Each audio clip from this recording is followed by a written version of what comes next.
Hoje, a nossa viagem será pelos países árabes, mais precisamente Israel, onde vamos aprender sobre o halá, esse pão que carrega um grande significado. Os diversos tipos do halá indicam o local de onde ele vem e quem o faz, podendo ser abundante em ovos, levando muitas especiarias, ou mesmo numa versão feita com mel e uva passa, onde simboliza alegria e felicidade. Além disso, o formato desse pão também é simbólico. Dizem que o entrelaçamento representa o amor. Uma trança de 3 pontas representa a união entre a verdade, a paz e a justiça. E no formato redondo de rosca representa a continuidade. O halá tradicionalmente figura no Shabá ou Sabá, que da religião judaica é o dia sagrado, o dia de folga semanal. Ele inicia na noite da sexta-feira e termina no sábado à noite. Tradicionalmente, as famílias se reúnem para uma refeição na noite de sexta, sendo proibido acender o fogo ou usar eletricidade. Então, os pratos que são consumidos no sábado são preparados na véspera. Veja nessas imagens que o halá está sempre presente nessa mesa do Shabá, do sábado sagrado, que é o momento onde laticínios não podem ser consumidos e, por isso, esse pão não leva nenhum tipo de laticínio. Certamente é um pão com uma grande riqueza e simbologia que vale muito a pena conhecer, aprender os seus mistérios, aprender como prepará-lo e até mesmo como degustá-lo, que também existe toda uma regra a respeito disso. Nós vamos desenvolver o halá pelo método indireto de mistura. Para isso, nós vamos começar fazendo uma esponja. Então, vamos precisar de farinha de trigo,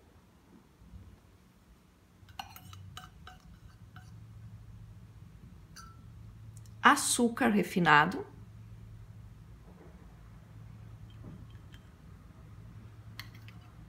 fermento biológico seco,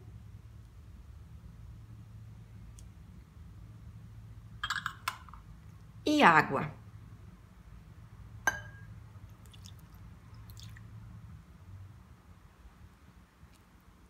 A ideia da esponja, esse pré-fermento, é fazer uma ativação inicial para depois a gente ter a incorporação na massa.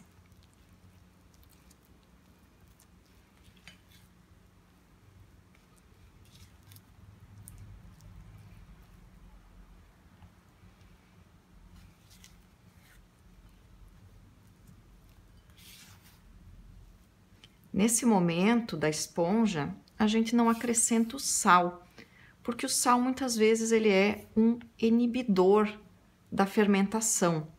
Ele impede um tanto da fermentação. Então, para a esponja, o ideal é que a gente não utilize o sal nesse momento. Enquanto nós aguardamos a esponja desenvolver, já podemos separar o restante dos ingredientes que vão compor a massa, que é o restante da farinha de trigo, água, ovos e óleo vegetal. E aí eu vou falar de um ingrediente muito importante que compõe a receita do halá, que é o açafrão. O açafrão, muitas vezes conhecemos ele naquela raiz que é parecida com o gengibre, mas na realidade o original açafrão, conhecido como açafrão espanhol ou açafrão italiano, é essa especiaria que é, na verdade, os estigmas, aquela parte central de flores, de uma variedade de flores de lírio, e isso então é coletado dessas flores. Imaginem só, né? Cada flor deve ter no máximo uns 3 estigmas desse. Então é uma especiaria muito valiosa, muito cara, extremamente utilizada em países árabes, né? Países mais orientais que utilizam extremamente na cozinha essa especiaria. Então, ela é muito valiosa, ela é muito reconhecida gastronomicamente. Claro que se a gente não tiver acesso a ela, podemos, claro, substituir pelo açafrão da terra, que é a raiz, né? O tubérculo, semelhante ao gengibre que nós temos acesso, porque ele também tem uma coloração, tem aroma, mas na realidade, o original ralá, a gente vai utilizar essa especiaria que é o açafrão. Vejam como ele vem, olha só. Todos esses, então, são os estigmas de flores de lírio. O ideal é que a gente hidrate eles, então eu coloquei aqui uma aguinha morna para que eles possam ser hidratados.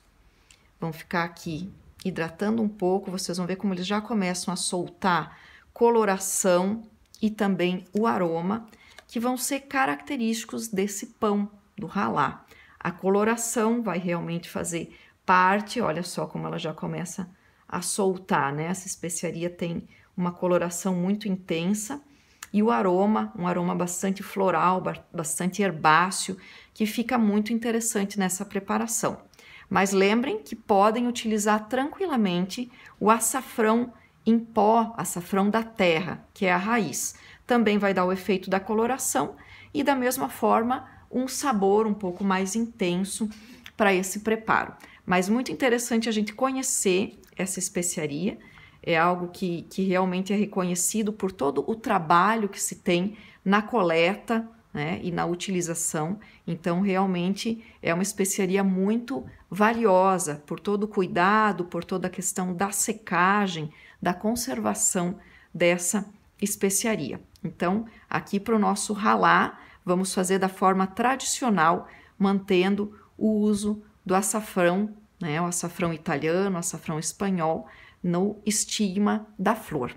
Então, enquanto nossa esponja descansa, já temos a mise en place dos demais ingredientes aqui e vamos deixar o nosso açafrão também aguardando juntamente, soltando todo o seu aroma, o seu sabor para essa preparação. Após o descanso, já temos a nossa esponja bem desenvolvida e já podemos acrescentá-la à nossa mistura da massa. Então, vamos começar aqui no bol da batedeira, acrescentando a esponja.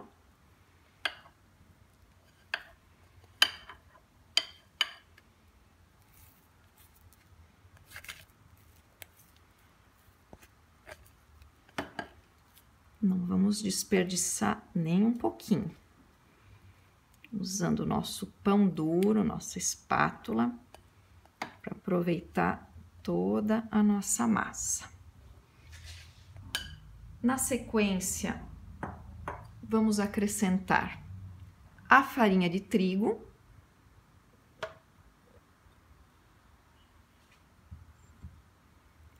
a água e já podemos incorporar o açafrão. Olha que cor linda que ele adquiriu, ficando hidratando aqui na aguinha morna. Então, já podemos incorporar o nosso açafrão. Também não vamos perder nada dessa linda especiaria e tão valiosa. Vamos aproveitar cada estigma dela, que vai incorporar aroma e sabor na nossa preparação.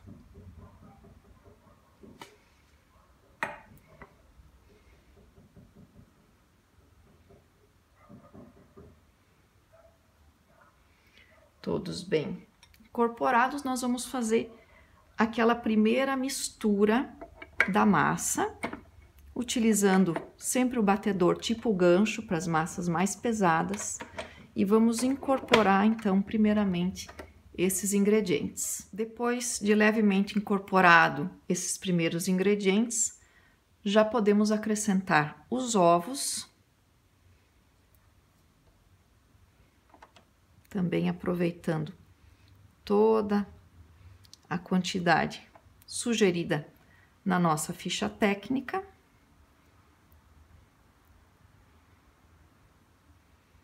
E vamos à próxima mistura. Após a incorporação dos ovos, podemos acrescentar o ingrediente final, que é o óleo vegetal. Também aproveitando todo esse ingrediente solicitado na nossa preparação. E vamos ao batimento da massa.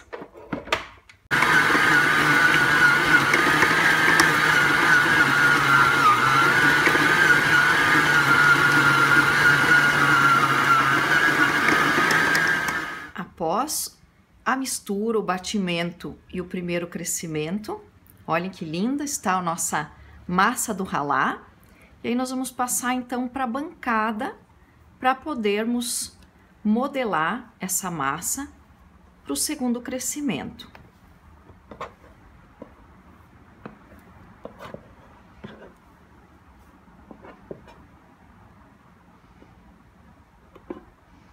Linda, perfumada. Vejam que a coloração do açafrão já atua nessa nossa massa também, deixando ela levemente amareladinha. E agora então vamos trabalhar um pouco essa massa. Ela fica numa consistência muito boa, então é só mesmo enfarinhar levemente a bancada para a gente poder modelar a nossa massa do ralá. É importante nesse momento a gente tirar um pouco dos gases, não precisa trabalhar muito a massa, é só mesmo esse movimento da modelagem.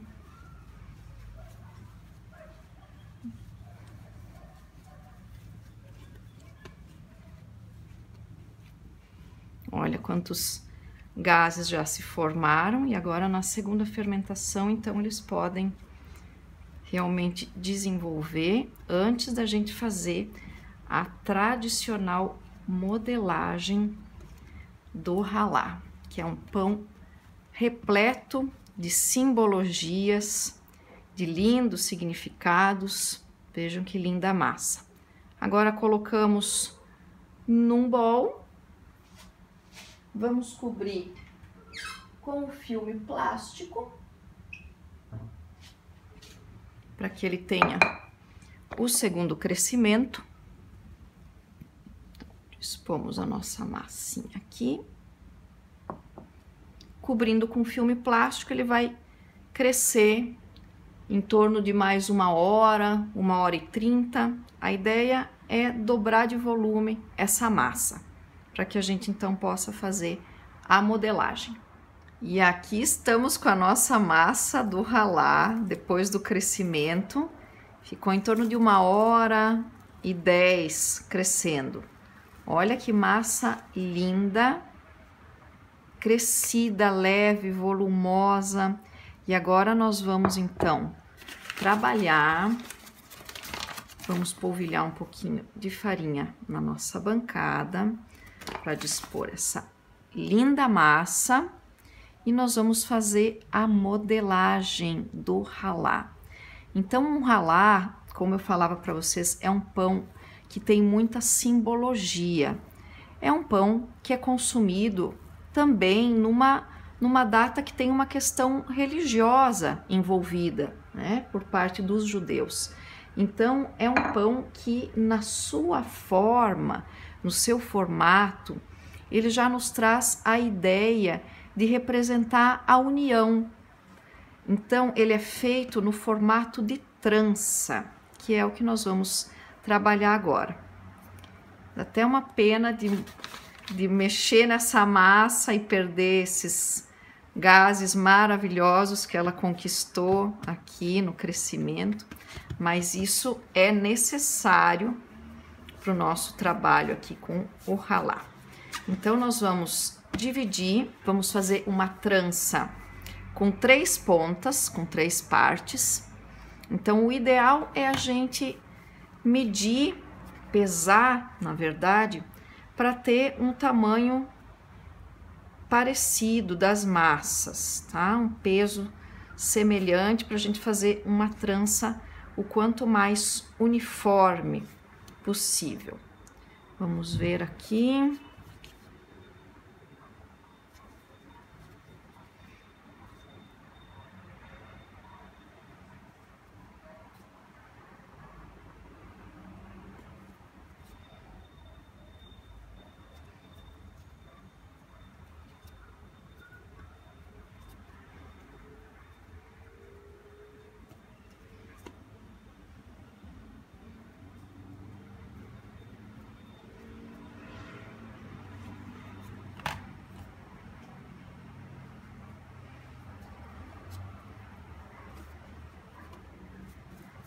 Então, uma média de 230 gramas, cada uma das massas, perfeito.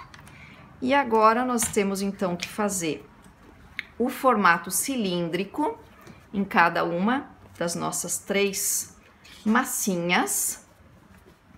Então, vamos começar aqui com ela. É uma massa que tem um formato, ele fica com umas certas nervuras, porque depois da modelagem nós vamos ver o produto final, ele tem uma consistência, uma textura que é muito particular, que é incrível, uma apresentação linda e vai mostrar para vocês que novamente apresenta a relação com a forma como esse pão é consumido, é degustado. Então agora fizemos um cilindro, um rolinho. Atentem sempre para quando forem espichar uma massa, para fazer algum aspecto como esse, né? Enrolar ela como para o formato de trança. Lembrem de utilizar a palma das mãos e não a ponta dos dedos para não deixar marcações nessa massa. Então, vamos sempre trabalhando com a palma da mão. E aqui nós vamos espichar as nossas 3 massinhas dessa mesma forma, seguindo também o mesmo comprimento para facilitar a gente modelar a nossa trança na sequência. Então, é um pão muito simbólico, né? Com uma característica muito interessante de uma cultura que é representada nesse produto. Então, mais do que nunca, é um pão que a gente tem que seguir algumas regras dentro da sua preparação. Aqui ele tá tão cheio de ar que a gente tem que ir tirando um pouquinho para conseguir modelar bem a massa. Mas tá perfeito, é uma massa linda que tem uma característica muito interessante. Então, vamos trabalhando com essas 3 porções da nossa massa do ralá.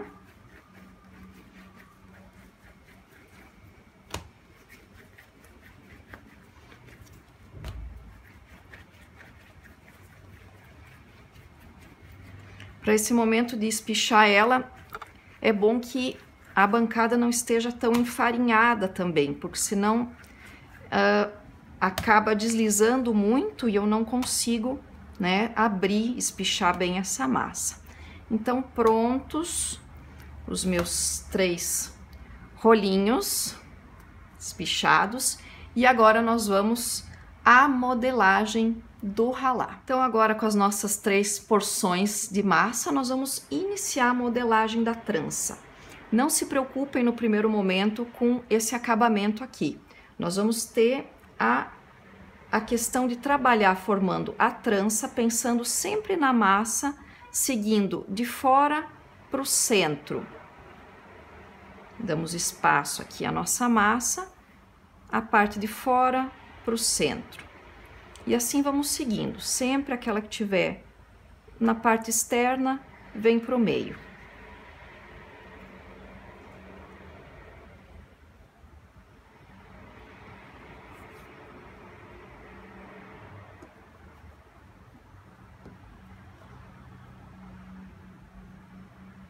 Podem deixar a trança um pouco solta, porque essa massa ainda vai crescer. Então, não se preocupem em querer selar ela, deixando muito próximo. Podem ir deixando esse leve espaço entre as porções de massa, sempre então de fora para o centro, formando a trança.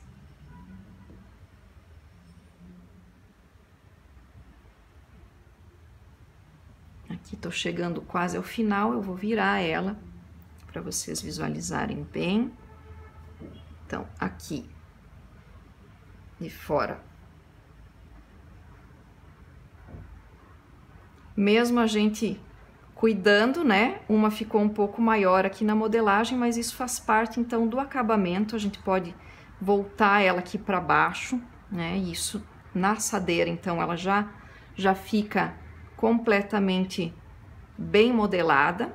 E aqui nessa porção que nós havíamos deixado para finalizar, a gente retoma então, seguindo a mesma ideia para o fechamento das tranças, só fazendo também o acabamento, botando essa parte da massa para baixo. Então, duas modelagens possíveis do ralá. Esse formato trança,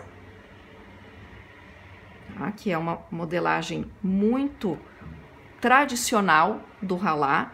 Então, esse formato aqui de trança, ou eu posso ainda transformar a trança numa coroa, fechando essas duas pontas aqui, tá? Até quando, se eu pensar em fazer no formato de coroa, eu posso finalizar a modelagem já selando as pontas, fechando a trança, né? No formato circular de coroa, já bem certinho, para mim deixar um acabamento ideal. Mas aqui a trança, nós vamos hoje trabalhar no formato de trança, tá lindíssima, né? Tá perfeita. Já vamos então colocar na assadeira untada.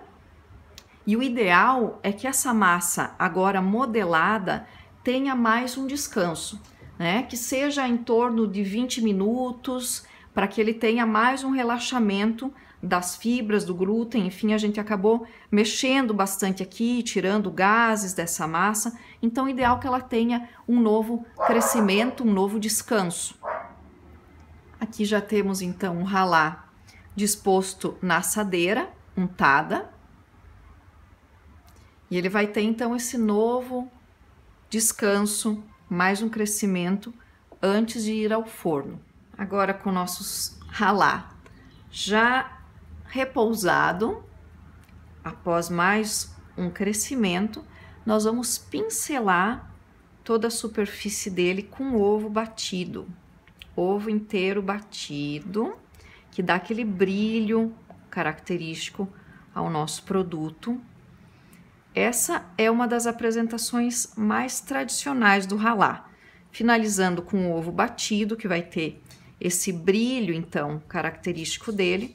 E outra forma de apresentação muito comum também, encontrada em várias versões do ralá, é polvilhar algum tipo de semente. As mais tradicionalmente utilizadas para fazer o acabamento do ralá são as sementes de papoula ou então o gergelim escuro, gergelim preto. Costumam ser as duas finalizações ou acabamentos mais tradicionais que nós encontraremos então nas versões do ralá.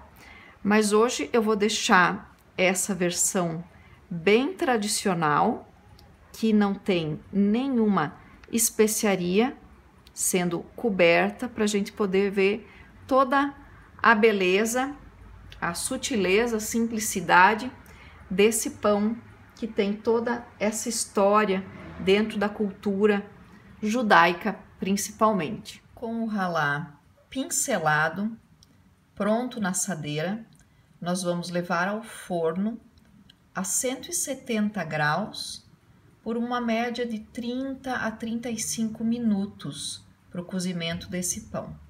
Após 35 minutos, o nosso ralá saiu do forno, dourado, crostinha crocante, E agora nós vamos então passar o pão para que ele possa esfriar numa grelha, uma grade.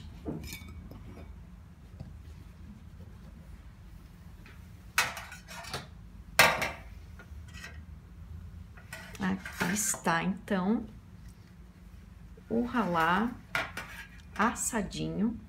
O ideal é que ele esfrie então nessa grelha alguns minutos antes da gente partir para a avaliação e a degustação.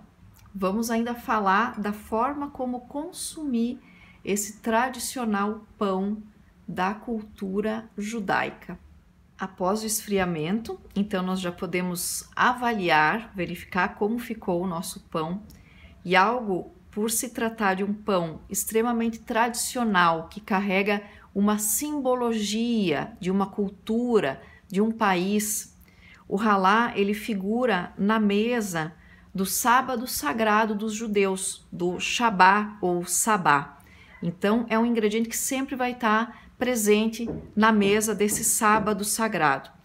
Então, dessa forma, se preza pelo consumo desse pão sendo consumido, jamais sendo cortado com a faca, e sim partido com as mãos. Então, não se corta o ralá com faca, e sim ele vai ser rasgado, partido com as mãos.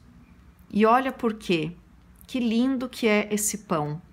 Esses alvéolos, essas fibras que são formadas durante o seu preparo, vejam, são propícias para a gente poder então partir esse pão com as mãos. Olha só, que lindo. Macio, muito aromático em função do açafrão. O ralá é um pão muito simbólico, repleto de tradição, e ele apresenta então essa textura única dentro de um pão que possibilita muito bem nós utilizarmos a sua massa, inclusive no preparo de brioches, de outras preparações, sendo que ele leva muito menos gordura, não leva manteiga, leva uma gordura vegetal e realmente se torna um pão muito versátil, muito fácil de ser consumido ou do acréscimo de diversos outros ingredientes na sua preparação. Então aqui está o nosso lindo ralá na sua preparação, sempre sendo partido com as mãos para então ser degustado, compartilhado. O nome desse pão significa oferenda, união, e é por isso que ele é tão representativo nessa cultura. Aproveitem, conheçam esse produto, reproduzam nas suas casas e vejam a riqueza que tem essa massa do pão ralá.